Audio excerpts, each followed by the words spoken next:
कि भरा नहीं जो भावों से, भरा नहीं जो भावों से, बहती जिसमें रसधार नहीं, वह हृदय नहीं वह पत्थर है जिसमें स्वदेश का प्यार नहीं। ठीक है दोस्तों, तो जय हिंद, नमस्कार, वंदे मातरम साथियों। आज 75वें स्वतंत्रता दिवस की पूर्व संध्या पर मैं अनुज कुमार मौर्य आप सबका अपने YouTube चैनल मौर्य एजुकेशन 07 पर हार्दिक स्वागत करता हूं। गाइस, जैसा कि आप सबको पता ही है कि इस समय 13 अगस्त से 15 अगस्त के बीच आज़ादी का महोत्सव मनाया जा रहा है संपूर्ण भारतवर्ष में। स्वतंत्रता दिवस के अवसर पर मैं दो पंक्तियां कहना चाहता हूं कि भरा नहीं जो भावों से, भरा नहीं जो भावों से, बहती जिसमें रसधार नहीं, वह हृदय नहीं वह पत्थर है जिसमें स्वदेश का प्यार नहीं। ठीक है दोस्तों, तो इस पंक्तियों से आपको स्पष्ट ही इसका आंसर समझ में आ रहा हो, इसका मतलब समझ में आ रहा होगा। चलिए, बहरहाल हम अपनी क्लास की ओर चलते हैं। इससे पहले हमने क्लास 9th में जब पहला चैप्टर पढ़ रहे थे, जिसकी 2 एक्सरसाइज कंप्लीट हो गई थी। अब आगे हम पढ़ेंगे कि वास्तविक संख्याओं का दशमलव प्रसार किस तरीके से किया जाएगा। दशमलव प्रसार के माध्यम से हम वहां से परिमेय संख्याएं और अपरिमेय संख्याओं में डिस्टिंग्विश, दोनों में अंतर कर पाएंगे, कौन सी परिमेय संख्या होंगी और कौन सी अपरिमेय संख्या होंगी। ठीक है गाइस, चलिए। और जैसा कि अब इसके पहले हम पढ़ ही चुके हैं कि वास्तविक संख्याएं क्या होती हैं, प्राकृतिक संख्याएं क्या होती हैं, पूर्ण संख्याएं क्या होती हैं, पूर्णांक, ये सारी चीज़ें हम पढ़ ही चुके हैं। तो वास्तविक संख्याएं क्या होती हैं गाइस? वास्तविक संख्याएं वे संख्याओं का समूह होती हैं जिसमें परिमेय संख्याएं व अपरिमेय संख्याएं दोनों आती हैं। ठीक है, तो अब हम वास्तविक संख्याओं का दशमलव प्रसार पढ़ेंगे। तो ये जो दशमलव प्रसार है, हम इसको एग्जाम्पल के माध्यम से सीखेंगे। तो देखिए, पहला एग्जाम्पल क्या है वास्तविक संख्याओं का दशमलव प्रसार में। पहला है, ठीक है, पहला है 10/3, 7/8, 1/7 का दशमलव प्रसार ज्ञात कीजिए। दशमलव प्रसार ज्ञात कीजिए। ठीक है गाइज, 10/3, 7/8 और 1/7 का दशमलव प्रसार ज्ञात कीजिए। चलिए करते हैं इसका सलूशन। इनका दशमलव नॉर्मल डिवाइड के जैसे ही होता है, बस जैसे दशमलव के किए जाते हैं। जैसे ही डिवाइड करेंगे कितनी टाइम में जाएगा? 3 टाइम में जाएगा। 3 3 जा 9 हो गया। माइनस करेंगे 1 आएगा। फिर से वही रिमाइंडर आ रहा 1, 0 आया। दशमलव लगाया, 0 बढ़ाया, 3 टाइम में जाएगा। 3 3 जा 9 हो गया। माइनस करेंगे, फिर से वही रिमाइंडर आ रहा। बार बार गाइज यही रिपीट होता चला जाएगा। ठीक है, और बार बार रिमाइंडर कितना आएगा? 1 ही आएगा। ये संख्या कभी भी नहीं कटेगी, हमेशा इसका रिमाइंडर 1 आएगा, कभी भी इसका रिमाइंडर 0 नहीं आएगा। अगला देखते हैं, 8/7 है, तो 8 से 7/8 है, इसको 8 से हम डिवाइड करेंगे। दशमलव लगाएंगे, नहीं जाएगा, 7 छोटा है। 0 बढ़ाएंगे, कितनी बार में जाएगा? 8 बार में। 8 8 64 हो गया। माइनस करेंगे, कितना है? 6। दशमलव लगा है, 0 बढ़ा सकते हैं। 8 7 56 हो गया। 54 बचा आपका। दशमलव लगा है, 0 बढ़ा सकते हैं। 8 5 40 हो गया। ठीक है, यहाँ पे गाइज आप देख सकते हैं रिमाइंडर कितना आ गया आपका? 0 आ गया। क्लियर हो गया। अब आगे देखते हैं, जैसे 7 से 1 को डिवाइड कराएंगे, कितना आएगा? दशमलव लगाएंगे, 0 बढ़ाएंगे, 10 हो। 1 बार में गया, 7 आ गया। माइनस करेंगे, कितना आएगा? 3। दशमलव लगा, 0 बढ़ा सकते हैं, 30 हो गया। 7 से 30 कितनी बार में? 4 टाइम में, 28 आ गया। माइनस करेंगे 2। दशमलव लगा, 0 बढ़ा सकते हैं, कितना आएगा आपका? 2 टाइम्स में जाएगा। कितना हो गया? 14। माइनस करेंगे, कितना बचेगा आपका? 6 बचेगा। माइनस किया, 6 हो गया। दशमलव लगा, 0 बढ़ा, कितनी बार में जाएगा? 8 बार में। 56 हो गया। फिर माइनस करेंगे, 4 आए। दशमलव लगा, 0 बढ़ा सकते, कितनी बार में? 5 बार में। कितना हो गया? 35।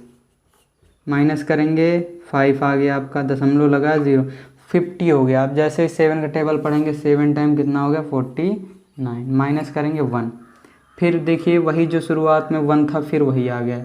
फिर दशमलव लगा, 0 बढ़ा सकते हैं, कितनी बार में जाएगा? 1। अब यही संख्याएं 1 4 2 8 5 7 फिर से रिपीट होती चली जाएंगी, बार बार ये रिपीट होती रहेंगी और आपका रिमाइंडर कभी भी 0 नहीं आएगा। ठीक है गाइज, तो यहाँ से ये 3 आपने डिवाइड देख लिए हैं। यहाँ से हमें 3 पॉइंट हमारे दिमाग में आते हैं, ठीक है। 3 यहाँ से निष्कर्ष निकलते हैं। पहला वो कि जिसमें आपका रिमाइंडर क्या हो जा रहा है, शून्य हो जा रहा है, ठीक है। ऐसा दशमलव प्रसार जिसमें आपका रिमाइंडर कितना हो जाए, शून्य हो जाए, तो ऐसे दशमलव प्रसार को हम क्या बोलते हैं, शांत दशमलव प्रसार, ठीक है। क्या होता है ये, शांत दशमलव प्रसार होता है।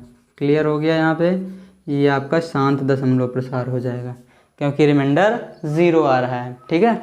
अब आगे देखते हैं, ये जो दे रखे हैं इसमें बार बार वही रिपीटेशन हो रहा है 333 का, और इसमें आएगा एक सर्टेन नंबर के बाद फिर से वही रिपीट होता चला जाएगा, ठीक है। जैसे 1 4 3 1 4 2 8 5 7, फिर यही रिपीट होगा 1 4 2 8 से 5 7, बार बार ये रिपीट होता। यहाँ से देखिए इसमें कभी भी रिमाइंडर 0 नहीं आएगा, इसमें कभी भी रिमाइंडर 0 नहीं आएगा। तो यहाँ से एक निष्कर्ष निकलता है कि जो दिया गया प्रसार है इन दोनों का, ये कैसा हो जाएगा आपका, ये आपका हो जाएगा अनवशानी आवर्ती दशमलव, ठीक है। कैसा हो जाएगा, अनवशानी आवर्ती दशमलव। इसको इंग्लिश में बोलते हैं, शांत को बोलते हैं टर्मिनेटिंग, ठीक है। शांत दशमलव को बोलते हैं टर्मिनेटिंग डेसिमल, और इसको क्या बोलेंगे, नॉन टर्मिनेटिंग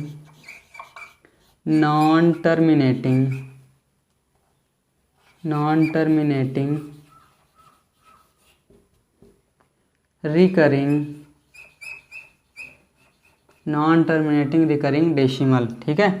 ये हो गई, जिसमें आपका रिमाइंडर 0 आ जाए वो शांत दशमलव है, ठीक है, टर्मिनेटिंग डेसिमल हो जाएगा। और जिसमें आपका रिमाइंडर 0 नहीं आ रहा है और एक सर्टेन नंबर के बाद वो रिपीटेशन हो रहा है उसका, इसमें देखिए सेम वही चीज़ रिपीट हो रही है, इसमें कभी भी रिमाइंडर जो है वो 0 नहीं आएगा, ठीक है।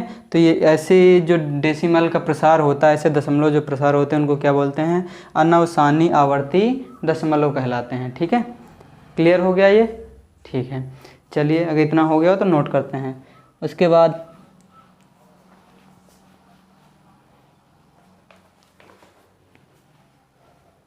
ठीक है, इसके बाद आपको एक क्वेश्चन दे रखा है, मिटा दें, चलिए। इसके बाद एक क्वेश्चन दे रखा है, दिखाइए, शो करना है, सो दैट 3.142678 एक परिमेय संख्या है, ठीक है। क्लियर हुआ, ये हमें दिखाना है कि 3.142678 एक परिमेय संख्या है। तो आपको पता ही है कि परिमेय संख्या क्या होती है, सबको पता है कि वह संख्या जिसे हम P/Q के रूप में रिप्रेजेंट कर सकते हैं, व्यक्त कर सकते हैं, जहाँ P और Q क्या होना चाहिए, आपका इंटीजर होना चाहिए, पूर्णांक होना चाहिए, और जो Q है उसकी वैल्यू 0 के बराबर नहीं होनी चाहिए, बस ये हमें करना है। तो जैसे लिखेंगे 3.142678, ठीक है, दशमलव हटाएंगे, उसके बाद कितने अंक हैं, 2 2 4 2 6 0 लग जाएंगे। ये किसके बराबर आ गई, P। पहली कंडीशन हो गई, ये P/Q के रूप में आ गया। दूसरी है Q does not equal to, यहाँ पे 0 है, ये भी कंडीशन फॉलो कर रहा है। और यहाँ पे जो P और Q दे रखा है वो भी किस में है, ये कहाँ से बिलोंग कर रहा है, इंटीजर से, ठीक है। क्लियर हो गया, तो ये हमारा आंसर हो गया कि ये दिया हुआ जो नंबर था ये क्या है, एक परिमेय संख्या हो गई। इसमें मैंने रिप्रेजेंट कर दिया, इसमें मैंने दिखा दिया, ठीक है, शो कर दिया मैंने। चलिए अगले क्वेश्चन की ओर बढ़ते हैं, मिटा दें इसको, ठीक है।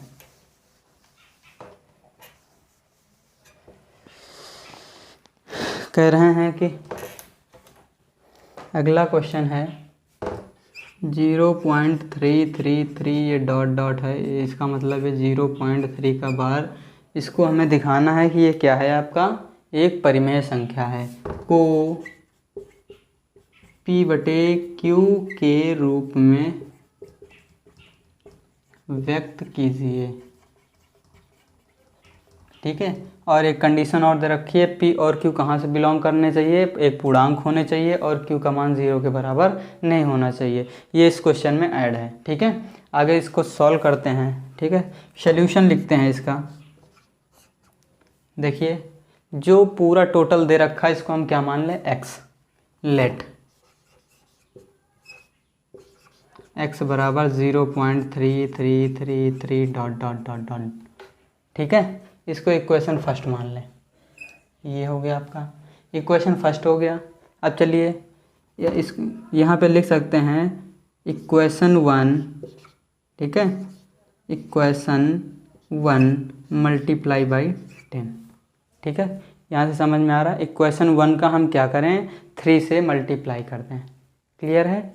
जैसे ही हम 3 से मल्टीप्लाई करेंगे तो क्या हो जाएगा, इक्वेशन 1 क्या हो जाएगी, 10x इक्वल्स हो जाएगा आपका। जैसे यहाँ से करेंगे 3.333 डॉट डॉट डॉट डॉट, ठीक है।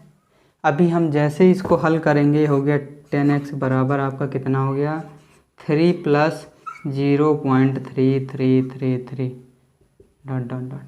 अभी फ्रॉम इक्वेशन फर्स्ट से हम इसकी वैल्यू रख सकते हैं। इसकी वैल्यू किसके बराबर है, x के बराबर है। देख सकते हैं किसकी, 0.3333 की वैल्यू किसके बराबर है, x के बराबर है। तो इसकी जगह पे हमें कितना लिख देना है, x लिख देना है। जैसे ही x यहाँ पे लिखेंगे कितना हो जाएगा, 10x बराबर कितना हो गया आपका, 3 + x। इसको जैसे इधर भेजेंगे माइनस में आ जाएगा, कितना बचेगा, 9x बराबर 3। x निकालना है तो 3 कितना हो गया आपका, 9। जैसे ही कट करेंगे 1/3 आ गया। x का मान किसके बराबर आ गया, 1/3 के। यानी ये जो दे रखा है 0.333, ये इसको p/q के रूप में क्या लिखा जा सकता है, 1/3। क्लियर हो गया। ये क्वेश्चन आपको समझ में आया। चलिए देखिए, सबसे पहले जो नंबर दे रखा था, जो 0.333 दे रखा था, इसको हम क्या लिख सकते हैं, 0.3 का बार, ठीक है। ऊपर वाली जो डंडी खींची हुई इसको क्या बोलते हैं, जो लाइन खींची हुई इसको क्या बोलते हैं, बार पढ़ते हैं इसको, ठीक है। ये हो गया। इसको मुझे p/q के रूप में लिखना है तो हम पूरे को मान लेंगे कि ये मान लिया कि x के बराबर है। जैसे x के बराबर मान लिया तो उसके बाद जो ये समीकरण हमारा 1 बन गया। उसके बाद जैसे ही समीकरण 1 बना तो समीकरण 1 में हमने क्या किया, 10 से मल्टीप्लाई कर दिया। दोनों पक्षों में जैसे मल्टीप्लाई किया, इधर वाला 10x हो गया। इधर जब करेंगे आपका दशमलव उठ के सेकंड प्लेस, यहाँ पे फर्स्ट प्लेस पे पहुँच जाएगा। यहाँ पे जैसे यहाँ पे पहुँचा तो इसको मैं अलग अलग ब्रेक कर सकता हूँ, 3 + 0.333, ठीक है, लिख लिया मैंने। इधर इसकी वैल्यू मुझे इक्वेशन फर्स्ट से रख देनी है, किसके बराबर है, x के बराबर। ये वैल्यू उठा के जैसे रखेंगे x, इधर भेजेंगे 10x से 1x माइनस हो जाएगा, यहाँ पे बचेगा 9x और यहाँ पे कितना बचे, 3। मुझे x चाहिए ना कि 9x। इधर 9 मल्टीप्लाई में, उधर भेज देंगे डिवाइड में, तो कितना हो जाएगा, 3/9। काटेंगे 3 × 1 = 3, 3 × 3 = 9, कितना हो गया, 1/3। x का मान आ गया 1/3। यही हमारा p/q के रूप में व्यक्त हो गया है, ठीक है। क्लियर है, समझ में आया, ठीक है।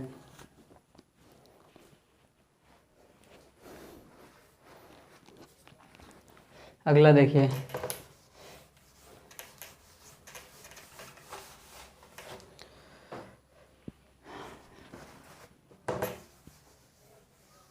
अब कौन सा क्वेश्चन है, ये है 1.272727 डॉट डॉट डॉट, यानी इसका मतलब रखा 0.27 का बार।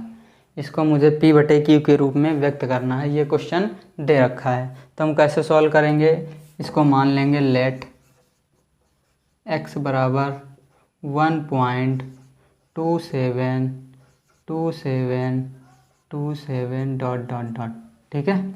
ये मैंने मान लिया। अब हम क्या करेंगे यहाँ पे, ठीक, जैसे यहाँ पे, अब यहाँ पे हम क्या करें, इसको इक्वेशन फर्स्ट मान लेंगे। जैसे ही यहाँ पे मानेंगे तो क्या करेंगे, इक्वेशन फर्स्ट में हम मल्टीप्लाई करा देंगे 100 से, ठीक है। क्यों 100 से कराएंगे, यहाँ पे कितनी संख्याओं पर बार लगा है, 2 संख्याओं, इसलिए 100 से मल्टीप्लाई कर देंगे। कराएंगे तो हो गया 100x हो गया। इधर RHS में कितना हो जाएगा, 127.2727 डॉट डॉट डॉट, ठीक है। अब मुझे इतना बनाना है कि 1.2727 फिर से आ जाए, तो यहाँ से 1.2727 बनाएंगे तो यहाँ से कितना आ जाए बचेगा 1.272727। तो यहाँ से बचेगा कितना, यहाँ से 1 चला जाएगा तो बचेगा केवल यहाँ पे 126। क्लियर हुआ। यहाँ से 126 तो इधर कितना है 100x। इसकी वैल्यू आपको पता है इक्वेशन 1 से। जैसे पुट करोगे यहाँ पे क्या हो जाएगा 126 प्लस x हो जाएगा, इधर 100x हो गया। इसको इधर लेके आएंगे माइनस कर देंगे तो कितना बचेगा 99x बराबर 126। x का मान निकालेंगे कितना आ जाएगा 126/99। यही आपका हो जाएगा p/q के रूप में। किसके रूप में हो जाएगा p/q के रूप में। क्लियर हुआ, समझ में आया। देखिए ये क्वेश्चन दे रखा था कि 1.272727 यानी कि 1.27 यानी 27 का बार, ठीक है, को p/q के रूप में व्यक्त करना है। तो हम पहले लेटेस्ट कंसीडर कर लेंगे कि जो दिया हुआ है 1.2727 किसके बराबर है, x के बराबर है। जैसे किया कि x के बराबर है तो इसको इक्वेशन 1 मान लेंगे। इक्वेशन 1 मानने के बाद हमने इसको किससे 100 से मल्टीप्लाई कर दिया। क्यों, क्योंकि दो संख्याओं पर बार था, मैंने दो संख्या यानी 100 से अगर एक संख्या पर बार तो 10 से मल्टीप्लाई कर देंगे, ठीक है, मैंने कर दिया यहाँ पे। उसके बाद जैसे ही किया ये आ गया 127.2727। अब मुझे चाहिए कि अगले स्टेप में कि हमारा फिर से 1.2727 बन जाए। तो यहाँ से 1 ले लेंगे और 2.27.27 इधर हाई है, बचा यहाँ पे 126, ये आ गया। इधर 100, इसकी वैल्यू पता है कि x होता है। जैसे उधर भेजेंगे तो 100 से x माइनस हो जाएगा, 99x बचेगा। इधर 126, x निकालना है 126/19 हो जाएगा। क्लियर हुआ ये, हाँ ठीक है। इस तरीके से क्वेश्चन सॉल्व किए जाते हैं, ठीक।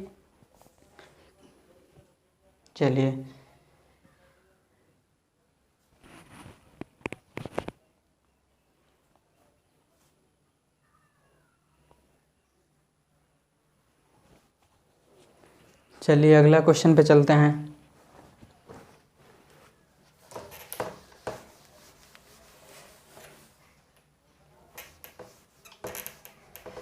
अगले क्वेश्चन पे चलते हैं कि दिया हुआ है कितना दे रखा है 0.235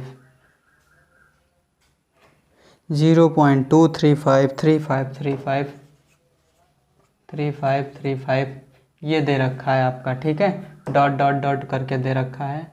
उसके बाद इसका लिख सकते हैं 0.235 का बार, केवल 35 पे बार रहेगा, यानी केवल कितने दो संख्याओं पर, यही दो ही तो रिपीट हो रही हैं, 3535, 2 तो रिपीट नहीं हो रहा है, तो इसका बार हो जाएगा। हम लेटेस्ट कंसीडर कर लेंगे तो जो दिया है वो क्या है आपका 0.2353535 ये किसके बराबर है x के। इसको इक्वेशन मान लेंगे 1, ठीक है।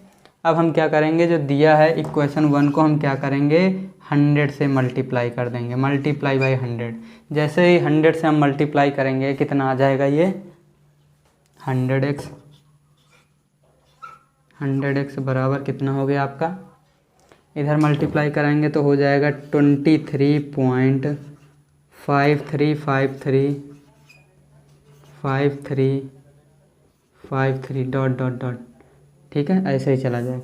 मुझे कितना बनाना है यहाँ पे बनाना है मुझे 0.23535 डॉट डॉट, यही तो बनाना है यहाँ पे।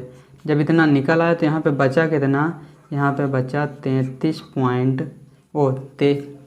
पॉइंट, यहाँ से 2 ही तो बचा, यहाँ का भी 3 बच गया, 23.3 बचा यहाँ पे, ठीक है। ये हो गया 100x। क्लियर हुआ ये, हाँ। अब इसकी वैल्यू मुझे पता है कि x होती है, रख देंगे यहाँ पे x। जैसे ही यहाँ पे x रखेंगे कितना हो गया 23.3 प्लस x हो गया ये आपका, ठीक है, ये हो गया आपका 100x। इसको जैसे इधर करेंगे तो माइनस कर देंगे, आ गया 99x बराबर आपका कितना आ गया 23.3 आ गया, ठीक है।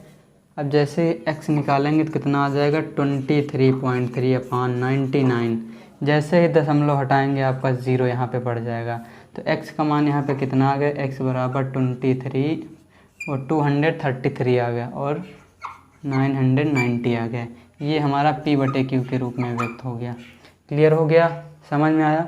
देखिए आपको बस थोड़ा सा यहाँ पे दिमाग लगाना है। कि हमने जो इक्वेशन फर्स्ट है उससे अलग करना है। कैसे अलग करना है देखिए, 2 3 5 2 3 3 5 3 5 5 फिर से जैसे इसमें से हम इतना बाहर कर लेंगे, कितना 0.23535, तो यहाँ से 353535 आ ही रहा है, बस केवल इसमें से हमें 2 ले लेना है। जैसे 5 को ब्रेक करोगे 2 + 3 में ब्रेक हो जाएगा, तो 2 इधर आ गया, 3 इसके साथ आ गया। जैसे इसको करेंगे तो इसकी वैल्यू x यहाँ पे रख देंगे, दूसरी तरफ ट्रांसफ़र करेंगे, 100 - x 99 हो गया, 99x। इसकी वैल्यू 23.3 है ही है ना, x की वैल्यू निकालेंगे 23.3/99। जैसे डेसिमल हटाएंगे 0 नीचे बढ़ जाएगा, दशमलव हटाएंगे और ये आपका p/q के रूप में आ जाएगा। ठीक है, क्लियर हुआ। तो जैसा कि यहाँ से हमारा निष्कर्ष निकल रहा है, ठीक है, क्या निष्कर्ष निकल रहा है यहाँ से देख सकते हैं, इन सभी क्वेश्चंस में देख सकते हैं ये सारी चीज़ें क्या हैं, इसमें कभी भी रिमाइंडर इसका 0 नहीं आएगा। ठीक है, तो यहाँ से हमारा निष्कर्ष क्या निकल रहा है कि एक परिमेय संख्या का दशमलव प्रसार, ठीक है, कि किसी भी परिमेय संख्या का दशमलव प्रसार या तो शांत होता है या फिर क्या होता है, अनवसानी आवर्ती होता है। ठीक है, आवर्ती दशमलव होता है। क्लियर हुआ, यानी या तो टर्मिनेटिंग होगा या फिर नॉन टर्मिनेटिंग रिकरिंग होता है। क्लियर हो गया, समझ में आया। ठीक है, तो गाइज आज की क्लास बस यहीं तक रखते हैं। जो आज पढ़ाया गया है वे बहुत आसान है, ज़्यादा हार्ड नहीं है, ज़्यादा कठिन नहीं है, बहुत बेसिक तरीके से बताया गया है। ठीक है, तो इसको समझने की कोशिश कीजिए, और एक बार में नहीं समझ में आ रहा तो वीडियो को 2 बार 3 बार देखिए, समझ में आ जाएगा, बहुत आसान है। ठीक है गाइज, और अगर आज की वीडियो आपको अच्छी लगी तो ज़्यादा से ज़्यादा शेयर कीजिए, और जो मेरे भाई बंधु हमारे चैनल पर नए आए हैं तो चैनल को प्लीज़ सब्सक्राइब कर लीजिए। बस हम आपसे केवल इतनी ही विनती करते हैं, केवल चैनल को आप सब्सक्राइब कर लीजिए। धन्यवाद, जय हिंद, वंदे मातरम, और सभी को स्वतंत्रता दिवस की ढेर सारी शुभकामनाएं। वंदे मातरम, जय हिंद।